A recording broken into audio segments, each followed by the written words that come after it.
Hello everyone. Uh, right now we are start to discuss about the third important part of the hindbrain. We call them medulla oblongata. जैसे तो आप जानते हैं, इससे पहले वाले वीडियो में मैंने हाइंड ब्रेन के दो पार्ट के बारे में जानकारी दी थी। अब थर्ड पार्ट जो मेडुला ऑब्लोंगेटा वाला है और जो फाइनल पार्ट है, क्योंकि उसके बाद जो भी शुरू होगा वो स्पाइनल कॉर्ड का पार्ट होगा। Then let's move to grab information related to it. तो बेटा बेसिकली वही फिगर आपके सामने पहले वाले वीडियो में हमने पॉन्सोरोली के बारे में पढ़ा था, उसके बराबर नीचे वाले हिस्से में आपको मेडुला ऑब्लोंगेटा नजर आएगा। तो ठीक है, यहाँ पे फर्स्ट हमने लिखा है कि ये मोस्ट पोस्टीरियर पार्ट है। मोस्ट लिखा है, इसका मतलब ब्रेन का जो लास्ट पार्ट है वो मेडुला ऑब्लोंगेटा है। मेडुला ऑब्लोंगेटा है। अब मोस्ट पोस्टीरियर पार्ट है। दूसरी लाइन में हमने यहाँ पे लिखा है कि it is connected to the spinal cord, क्योंकि मैंने अभी बताया था कि जैसे ही ये पार्ट खत्म होता है तो वहां से एक न्यू स्ट्रक्चर शुरू होता है और उस न्यू स्ट्रक्चर को हम स्पाइनल कॉर्ड कहते हैं। Okay, next, the brain stem forms the connection between brain and the spinal cord. अभी हमने कहा है ये जो हमारा निचला वाला हिस्सा है जिसे हम बोलने जा रहे हैं मेडुला ऑब्लोंगेटा, ये जो मेडुला ऑब्लोंगेटा है, ये मेडुला ऑब्लोंगेटा के बीच में जो कनेक्शन प्रोड्यूस किया जाएगा वो ब्रेन और स्पाइनल कॉर्ड, ब्रेन वाला ऊपर वाला हिस्सा और स्पाइनल कॉर्ड नीचे वाला हिस्सा, तो ये दोनों को कनेक्ट करने का काम करता है। Cavity of the medulla oblongata, cavity, cavity means ventricle. बहुत बार हमने पढ़ा है कि जो कैविटीज होते हैं ब्रेन में उसे हम बेसिकली वेंट्रिकल्स के नाम से जानते हैं। तो बेटा यहाँ पे जो मेडुला ऑब्लोंगेटा है वो मेडुला ऑब्लोंगेटा की जो कैविटी होगी उस कैविटी को हम फोर्थ वेंट्रिकल या फिर मेटासील, क्वेश्चन बहुत बार पूछा गया है इसके ऊपर, तो आप सब अच्छी तरह से ध्यान देना जरूरी है। यहाँ पे मेडुला ऑब्लोंगेटा का जो कैविटी होता है वो कौन सा कैविटी होता है, तो मेटासील कैविटी होगा या फोर्थ वेंट्रिकल भी आप बोल सकते हैं। RAS, इसके पहले वाले वीडियो में हमने देखा था reticular activating system. Reticular means जाली नेटवर्क वाला, एक्टिवेटिंग सिस्टम जो नर्व फाइबर से ही बना होता है, वो important part of the medulla oblongata है। ये जो मेडुला ऑब्लोंगेटा है, ये मेडुला ऑब्लोंगेटा का इम्पोर्टेंट पार्ट आपको अगर कोई पूछेगा या खुद जानना चाहते हो तो वो है RAS। RAS के बारे में हमने पहले वाले वीडियो में देखा था, तो वो इम्पोर्टेंट पार्ट है। It help to alert and awaken the upper part of the brain. ये करता क्या है? अलर्ट करता है और अवेक भी करता है। अलर्ट करना मीन्स क्या करना कि मोर एक्टिव बनाना, और अवेक करना मीन्स उसको इनएक्टिव कंडीशन में रखना। ये काम जो है ये RAS करता रहेगा अपर part of the brain. Upper part of the brain यानी ऊपर का, क्योंकि ये निचला वाला सबसे लास्ट वाला पार्ट ऑफ द ब्रेन है। That's why all the part of the brain just present above the medulla oblongata. That's why these parts made alert and awaken by the RAS system. Next, RAS help to control the respiration and circulation. बेटा RAS respiration और circulation ये दोनों जो important processes है, इस processes को क्या करेगा वो, तो इस प्रोसेसेस को वो कंट्रोल करेगा। तो जरूर ध्यान में रखना पड़ेगा ये रेस्पिरेशन और सर्कुलेशन। बेटा रेस्पिरेशन तो आप समझ सकते हो, लेकिन सर्कुलेशन के ऊपर किस तरह से इसका इफेक्ट होगा या किस तरह से ये काम करेगा ये जानना जरूरी है। RAS also serve as a filtering system.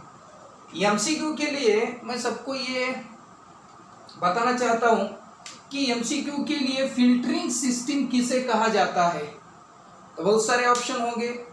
आप स्टडी अच्छी कर रहे हो तो डेफिनेटली आप एबल हो गए आंसर देने के लिए, तो मतलब फिल्टरिंग सिस्टम जो है वो फिल्टरिंग सिस्टम हमारा मेडुला ऑब्लोंगेटा है। लेकिन किस चीज का फिल्टर करता है, क्या फिल्टर करता है? तो फिल्टर करता है इनकमिंग सेंसरी सिग्नल, जिसे हम इम्पल्स भी कहते हैं। इनकमिंग यानी अंदर आने वाले, अंदर मीन्स ब्रेन की तरफ जाने वाले, क्योंकि फ्रॉम द सेंस ऑर्गन अभी जो इनकमिंग वाले होंगे और ब्रेन की तरफ जो जाएंगे, so we call them a sensory type of the impulses, and sensory impulses should be passed with the help of the sensory neuron. Sensory neuron basically are normally found in the sense organ.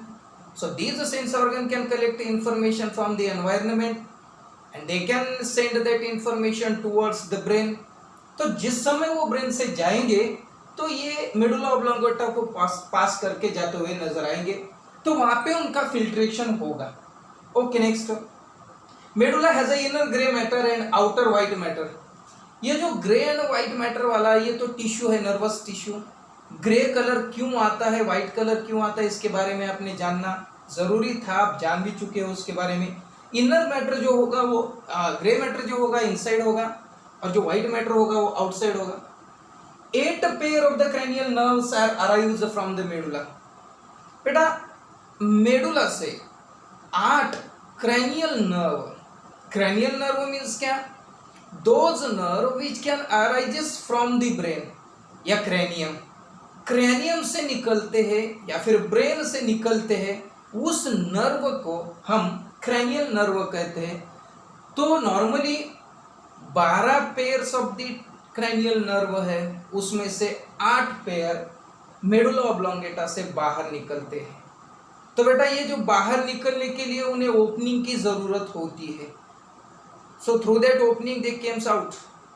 So we need to find out which openings are there. क्या नाम है उस opening का? और MCQ के लिए बहुत एक अच्छी बात बताना चाहता हूं, 8 pairs. How many number of the pairs arise from the medulla oblongata, या फिर मेडुला ऑब्लोंगेटा से कितने पेयर्स निकलने वाले हैं? तो ये सारी चीजें आप अच्छी तरह से ध्यान में रखना जरूरी है। Next, from the medulla, the roof of the medulla has a posterior choroid plexus. अब रूफ यानी ऊपर वाला हिस्सा जो रहेगा, ये पिछला वाला, ये वाला, तो ये हिस्सा बेटा यहाँ पे क्या करेगा, यहाँ पे तो उसको एंटीरियर या फिर रूफ वाला ऊपर वाला होगा, उसमें पोस्टीरियर कॉराइड प्लेक्सस होगा। पोस्टीरियर मतलब जानते हो आप, नीचे वाला। कॉराइड मीन्स नेटवर्क, प्लेक्सस किसका? प्लेक्सस, नर्व सेल्स का प्लेक्सस। और ये था बेटा सब एनसीईआरटी के बुक में का। मैंने कंपैरेटिवली हर वीडियो में आपको बताता जाऊंगा कि मैं दोनों के सिलेबस कंपेयर करने की कोशिश करूंगा। तो कुछ चीज़ें थोड़ी सी ऐड हो चुकी है यहाँ पे बेटा। जो चीज़ पोस्टीरियर कॉराइड प्लेक्सस दी है वो चीज़ बोर्ड में नहीं दी है। तो बोर्ड में क्या दिया है? तो 3 ओपनिंग्स दिए हैं, जो ओपनिंग हमारी एनसीईआरटी में नहीं है। The posterior choroid plexus has a 3 opening, 3 opening है बेटा। यानी opening means you should know something need to came out, something need to goes in, अंदर जाना और बाहर आना, ये दोनों के लिए जो पैसेज रहेगा उसे हम ओपनिंग कहेंगे। तो posterior choroid plexus has a 3 opening. तो 3 ओपनिंग का नाम तो बताना पड़ेगा, ये एमसीक्यू के लिए बहुत ही इंपॉर्टेंट माना जा रहा है। Pairs of the lateral foramen, foramen के बारे में भी हम जानते हैं। फोरामेन जो भी ओपनिंग होती है उसे हम फोरामेन कहते हैं। ओपनिंग जैसे वर्टेब्रल कॉलम में भी होती है तो उसे हम वर्टेब्रल फोरामेन कहते हैं। जहाँ भी ब्रेन के बारे में जब पढ़ोगे आप या नर्वस सिस्टम के बारे में पढ़ोगे, जितनी बार आप ओपनिंग का जिक्र करोगे तो उतनी बार आपको फोरामेन ये वर्ड डेफिनेटली लिसन करने को मिलेगा। तो 1 pair of the lateral foramen, lateral यानी साइड वाला, फोरामेन ऑफ द लश्क, ये बहुत अच्छी इंपॉर्टेंट चीज है। Once again I would like to requesting to everyone to pay their attention more on this. तो फोरामेन ऑफ द लश्क ये क्या है? तो आप जब भी इसके बारे में सुनोगे तो सबसे पहले आपके दिमाग में ये चीज़ आनी जरूरी है कि यार ये ओपनिंग है, लैटरल साइड वाली ओपनिंग है, मिडल ऑब्लोंगेटा वाली ओपनिंग है। अब ओपनिंग है या अंदर कुछ जाता है बाहर कुछ आता है, ये अलग चीज़ है, उसके बारे में बाद में देखेंगे। और दूसरी मीडियन फोरामेन है, मीडियन यानी मिडल वाली सेंटर वाली फोरामेन है, उसे हम कहेंगे मैगेंडी। तो मैगेंडी और ये फोरामेन ऑफ द लस्ट, ये दो चीजें बहुत इंपॉर्टेंट है। These are the name of the opening which is normally found in medulla oblongata. तो बेटा ये तो था अपना बोर्ड का एज वेल एज एनसीईआरटी के स्ट्रक्चर के बारे में हमने यहाँ पे डिस्कस किया है। अब इन चीजों के फंक्शन के बारे में डिस्कस करना बहुत जरूरी है। अब हम यहाँ पे फंक्शन के बारे में स्टडी करेंगे। हमारा जो मेडुला ऑब्लोंगेटा है हमारी बॉडी में किस तरह के फंक्शंस करता है। तो बेटा यहाँ पे लिख दूंगा मैं सबसे पहले ये फंक्शंस क्या करेगा। फंक्शंस तो सबसे पहले इनवॉल्यूंटरी फंक्शन को ये कंट्रोल करेगा। इनवॉल्यूंटरी जो भी इनवॉल्यूंटरी फंक्शंस है इसको ये कंट्रोल करेगा। बड़ा इनवॉल्यूंटरी फंक्शंस क्या होते हैं, कभी आपने पढ़ा है, कब जानते हो उसके बारे में? तो बिल्कुल सही है, ये आएगा आपका हार्ट बीट। ये हार्ट बीट जो है वो आप जानते हैं धड़कन जिसे कहते हैं, ये होगा अपना इनवॉल्यूंटरी। इनवॉल्यूंटरी का मतलब होता है कि जिसे आप नहीं कंट्रोल कर सकते। द मूवमेंट और the action which is not controlled by your will, आपकी विल से जो एक्शन मूवमेंट कंट्रोल नहीं हो सकती उसे आप इनवॉल्यूंटरी कहते हैं। तो बेटा आप कभी भी इसको कंट्रोल नहीं कर पाओगे, तुम्हारी अगर विल पावर होते हुए भी, क्योंकि इनवॉल्यूंटरी फंक्शन है इसके ऊपर सीधा सा इम्पैक्ट या इफेक्ट रहेगा बेटा मेडुला ऑब्लोंगेटा। वैसे ही बेटा रेस्पिरेशन, ये रेस्पिरेशन है, रेस्पिरेशन के ऊपर भी ये चलाएगा। वैसे ही वैसोमोटर एक्टिविटी, वैसोमोटर एक्टिविटी, ये वैसोमोटर एक्टिविटी बहुत सारे बच्चे ऐसे होते हैं पढ़ते हैं, समझ में पढ़ने की कोशिश भी करते हैं, लेकिन बहुत बार कुछ चीज़ों का मतलब उन्हें अच्छी तरह से नहीं समझता। तो बेटा ये वैसोमोटर है क्या? ये वैसोमोटर के बारे में हम ऐसा लिखेंगे कि ये एक एक्शन है बेटा, एक्शन ऑन ब्लड वेसल। अच्छी तरह से ध्यान देना, ब्लड वेसल के ऊपर की ये एक्शन होती है, जिसकी वजह से बच्चों ब्लड वेसल्स के ऊपर जो एक्शन होता है उसकी वजह से चेंज हो जाता है ब्लड वेसल्स का डायमीटर, ब्लड वेसल का डायमीटर। और इसी तरह से दो चीजें हमें देखने मिलती है, जो कि एक वैसोमोटर जिसे कहते हैं वैसोडाइलेटर,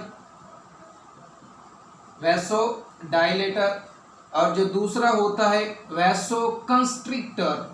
तो आप बहुत अच्छी तरह से बार बार ये वीडियो देख के ये कंसेप्ट समझने की कोशिश करो, क्योंकि यहाँ पे लिखा है मैंने वैसोमोटर का मतलब होता है कि action on blood vessel, blood vessel के ऊपर एक्शन होता है और एक्शन की वजह से ब्लड वेसल्स के डायमीटर में चेंज होता है।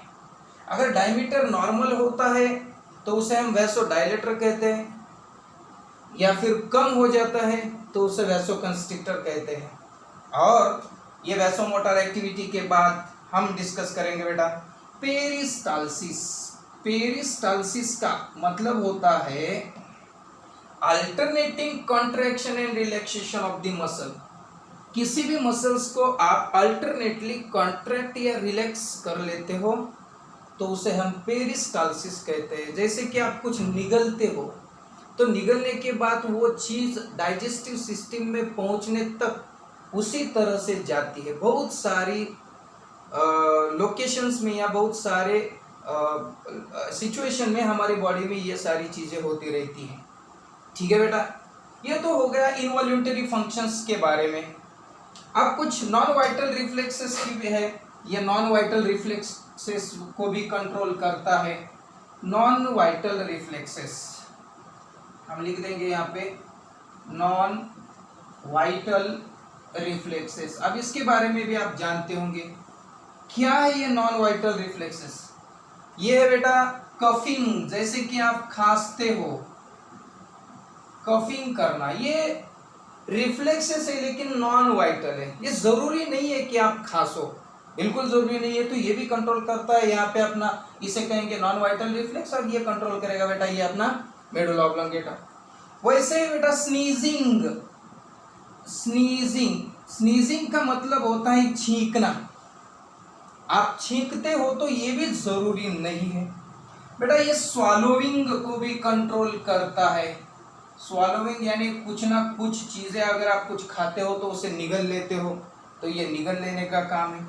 वैसे बेटा वोमिटिंग, वोमिटिंग यानी उल्टी करना, ये भी चीजें नॉन वाइटल रिफ्लेक्सेस है which is controlled by the medulla oblongata. और यॉनिंग, यॉनिंग, अब ये यानी को उबासी देना ऐसे बोलते हैं, उबासी देना। जैसे कि आप मेरी तरफ देख रहे हो तो बहुत सारा काम करता हूँ, या मैं नींद में से जागता हूँ, या फिर कुछ काम करके थक जाता हूँ, या मुझे भूख लगती है, चाय पीने की डिज़ायर हो जाती है, तो मैं यूँ एक्शन कुछ करता हूँ और उसे कहते हैं यॉनिंग देना। बस ये होता है बेटा यॉनिंग करना। तो ये भी यॉनिंग मेडुला ऑब्लोंगेटा उससे कंट्रोल होती है। और हिकपिंग, हिकपिंग हिचकी जिसे आप कहते हो, बहुत बार आप जल्दी जल्दी खाना खाते हो तो पानी पीते हो जल्दी जल्दी से, कुछ चीज़ें अगर अपने रेस्पिरेटरी ट्रैक में अटक जाती है तो हिचकी सी लगती है, उसे हम कहते हैं बेटा ये सारी चीज़ें होती है नॉन वाइटल रिफ्लेक्सेस में। वैसे भी हमने बहुत बार सुना है, ये बहुत बार क्वेश्चन थ्योरेटिकली और एमसीक्यू के थ्रू बहुत बार क्वेश्चन में पूछा एग्जाम में पूछा जा चुका है, ये है कि क्या होता है कि इंजुरी अगर हो जाती है, इंजुरी अगर हो जाती है किसे, मेडुला ऑब्लोंगेटा को, मेडुला ऑब्लोंगेटा को इंजुरी होता है, तो इंजुरी होने से होता क्या है बेटा, उसका रिजल्ट होता है सडनली डेथ होने के चांसेस होते हैं। सडनली डेथ, अचानक से डेथ होती है। क्यों डेथ होती है बेटा, क्योंकि जो भी इंपॉर्टेंट वाइटल फंक्शंस होते हैं, वाइटल जो फंक्शंस होते हैं, जैसे कि कुछ देर पहले हमने कहा कि यहाँ पे आपका सर्कुलेशन, यहाँ पे आपका रेस्पिरेशन, ये इंपॉर्टेंट फंक्शंस है, ये वाइटल फंक्शंस है। ये वाइटल फंक्शंस सडनली स्टॉप होते हैं बेटा, सडनली, सडनली स्टॉप होने से वो पेशेंट की या फिर उस आदमी की जान जा सकती है। तो आई होप बच्चों हमने यहाँ पे हाइंड ब्रेन के बारे में बहुत अच्छी तरह से, जितना बढ़िया बनेगा उतना बढ़िया बनाने की कोशिश मैंने की है। आपको किसी भी तरह का कुछ प्रॉब्लम फेस ना करना पड़े, ये सोच मेरे दिमाग में रखते हुए मैंने ये सब कुछ किया है। और मैं आशा करता हूँ कि आप सबको ये वीडियो बहुत फ़ायदेमंद रहेगी। ज़रूर देखना, बहुत सारी चीज़ें एडिशनल है, लिख लेना, और अगले वीडियो में मैं कुछ नया लेके आपके सामने आ जाऊँगा। Till then goodbye, have a good day.